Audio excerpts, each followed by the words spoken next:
রাত গভীর হলে শহরের মাঝখানে কিছু শব্দ অদ্ভুত লাগতে শুরু করে। হঠাৎই মনে হয় আমাদের চারপাশে কত মানুষ হারিয়ে যায়, কত পরিবার ভেঙে যায়, অথচ আমরা নিজেরাই বুঝতে পারি না ঠিক কোন অন্ধকারটা আমাদের এতটা কাছে দাঁড়িয়ে আছে। আজ যে মানুষের গল্প বলবো তিনি ছিলেন খুবই সাধারণ একজন মানুষ। বাবার চিকিৎসার টাকা ফেরত আনতে বন্ধুর সাথে ঢাকা এসেছিলেন, কিন্তু ফিরে গেলেন ২৬ টুকরো হয়ে একটি নীল প্লাস্টিকের ড্রামের ভেতর।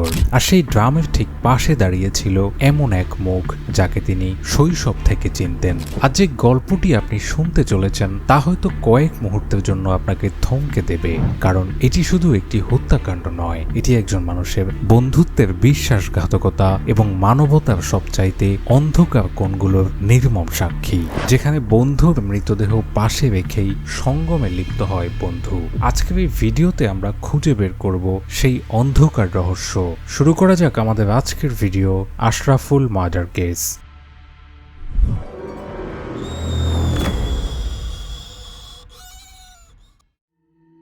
১৩ই নভেম্বর ২০২৫, ঢাকার ব্যস্ত সড়ক। হাইকোর্টের সামনে প্রতিদিনের মতোই মানুষের ভিড়। ঠিক সেই জায়গাতেই নিছক আবর্জনার মতো পড়েছিল দুটি নীল রঙের ড্রাম।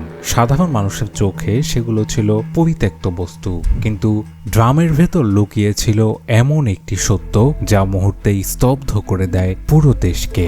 সারাদিন একইভাবে পড়ে থাকলেও কেউই আলাদা নজরে দেখেনি ড্রামগুলোকে, কিন্তু একসময় দুর্গন্ধ ছড়িয়ে পড়লে এগিয়ে আসেন পথচারীরা। খবর দেয়া হয় পুলিশে। পুলিশ এসে ড্রাম খোলে। শুরুতে পাওয়া যায় কিছু চাল, আর তার নিচেই পলিথিনে মোড়ানো একজন মানুষের দেহের ২৬ টুকরো অংশ। হাত, পা, মাথা সবকিছুই খণ্ডিত। প্রাথমিক দৃষ্টিতে প্রতীয়মান হয় এটি একজন পুরুষের দেহ, কিন্তু পরিচয় অজানা। ব্যস্ত শহরের বুকে দুটো ড্রামে একজন মানুষের দেহের ২৬ অংশ উদ্ধার। মুহূর্তেই খবরটি ছড়িয়ে পড়ে দেশব্যাপী। পুলিশের সামনে একটি বড় চ্যালেঞ্জ হয়ে দাঁড়ায় ভিকটিমের পরিচয় নির্ণয়।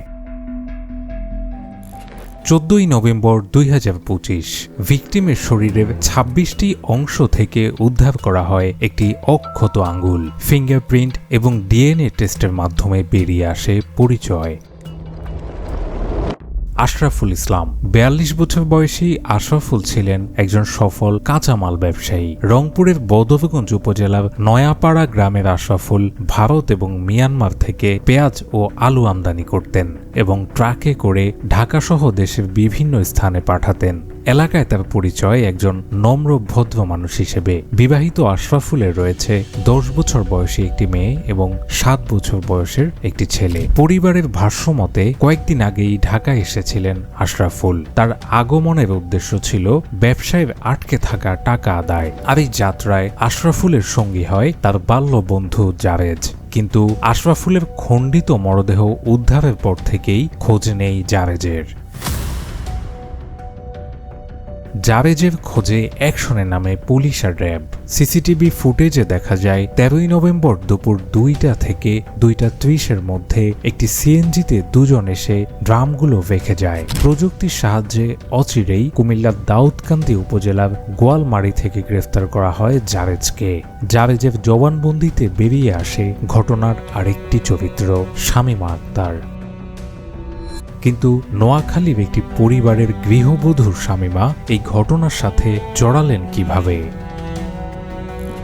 জারেজের দেয়া তথ্য এবং প্রযুক্তির সহায়তায় লাকসাম থেকে গ্রেফতার হয় শামীমা। এরপরেই বেরিয়ে আসে ঘটনাটির সবচাইতে অন্ধকার দিকগুলো। মালয়েশিয়া প্রবাসী জারেজ ১ বছরেরও বেশি সময় ধরে ইমো অ্যাপের মাধ্যমে পরকীয়া প্রেমে আসক্ত ছিলেন নোয়াখালীর গৃহবধূ শামীমার সাথে। পরবর্তীতে জারেজ দেশে ফিরে এলেও সমান তালে চলে তাদের অবৈধ সম্পর্ক। একসময় আবারও জাপান যেতে চায় জারেজ। বন্ধু আশরাফুলের কাছে ধার চায় ১৪ লাখ টাকা, কিন্তু আশরাফুল দিতে চায় না। ফলে আশরাফুলের থেকে টাকা আদায়ে একটি ভিন্ন পরিকল্পনা সাজায় জারেজ, আর এই পরিকল্পনায় যুক্ত করে নিজের পরকীয়া প্রেমিকা শামীমাকে। জারেজ শামীমাকে পরিচয় করিয়ে দেয় আশরাফুলের সাথে। পরবর্তীতে বিভিন্ন সময় শামীমা এবং আশরাফুল নিজেদের মধ্যে যোগাযোগ করে এবং একসময় শামীমা আশরাফুলকে আমন্ত্রণ করে দেখা করার। 11 নভেম্বর 2025। হত্যাকাণ্ডের ঠিক একদিন আগে আশরাফুল ও জারেজ একসাথে ঢাকায় আসে এবং শনির আখড়ার নূরপুরে শামীমা সহ একটি ভাড়া বাসায় উঠে তারা। এ সময় পূর্ব পরিকল্পনা অনুযায়ী মাল্টা দিয়ে বানানো জুসে ঘুমের ওষুধ মিশিয়ে অজ্ঞান করা হয় আশরাফুলকে। জারেজের নির্দেশে অর্ধ অচেতন আশরাফুলের সাথে ঘনিষ্ঠ হতে চেষ্টা করে শামীমা, আর সেটির ভিডিও ধারণ করে জারেজ। তাদের উদ্দেশ্য ছিল এই ভিডিওটি দ্বারাই পরবর্তীতে আশরাফুলকে ব্ল্যাকমেল করে টাকা আদায় করা। কিন্তু ইয়াবার নেশায় আসক্ত জারেজ একসময় নিয়ন্ত্রণ হারিয়ে হ্যামার দিয়ে পিটিয়ে মারে বন্ধু আশরাফুলকে। হত্যার পর সেই ঘরেই মরদেহটি রাখা হয় রাতভর। ওই রাতে সেই ঘরেই শামীমার সাথে রাত কাটায় জারেজ। পরদিন 13 নভেম্বর বাথরুমে 26 টুকরো করা হয় আশরাফুলের দেহ। এরপর দুটো ড্রামে ভরে সিএনজিতে চড়ে সেটি ফেলার উপযুক্ত জায়গা খুঁজতে থাকে তারা। একসময় সড়কে পুলিশের তৎপরতা দেখে হাইকোর্টের সামনেই সিএনজি থামিয়ে দুটো ড্রাম ফেলে একই সিএনজিতে চলে যায় তারা। এরপরই যার যার মতো আত্মগোপনে চলে যায় শামীমা ও জারেজ। ঘটনাটি নিয়ে পুলিশের মতামত কিছুটা ভিন্ন। পুলিশ বলছে এটি পরকীয়া লাভ ট্রায়াঙ্গেল, শামীমাকে নিয়ে দ্বন্দ্বে জড়ায় আশরাফুল ও জারেজ। তবে ঘটনাটির মূল কারণ যে লোভ আর প্রতারণা, সেটি নিশ্চিতভাবেই বলা যায়।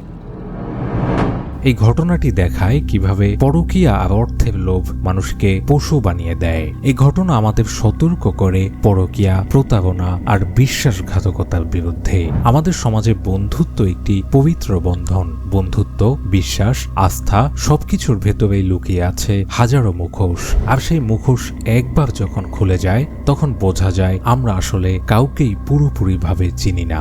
প্রতিটি রহস্যের ভেতরে থাকে একটি শিক্ষা, প্রতিটি অপরাধের মধ্যে থাকে সাবধান বাণী, আর প্রতিটি ঘটনার ভেতর লুকিয়ে থাকে এক নিঃশব্দ কান্না, যা আমাদের দেখিয়ে দেয় আমরা কতটা অসহায় এবং অরক্ষিত, কখনো লোভ আর কখনো বিশ্বাসের কাছে।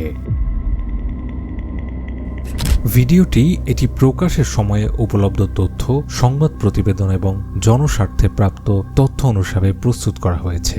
ঘটনাটির বিচারিক প্রক্রিয়া বর্তমানে চলমান। সংশ্লিষ্ট কর্তৃপক্ষের তদন্ত এবং আদালতের রায় চূড়ান্ত সত্য নির্ধারণ করবে। আমাদের উদ্দেশ্য তথ্যভিত্তিক উপস্থাপনার মাধ্যমে এই ধরনের ঘটনায় দর্শকদের সতর্ক করা। প্রকৃত দোষী ব্যক্তির যথাযথ বিচার হোক এবং সত্য প্রকাশিত হোক, এই আমাদের প্রত্যাশা।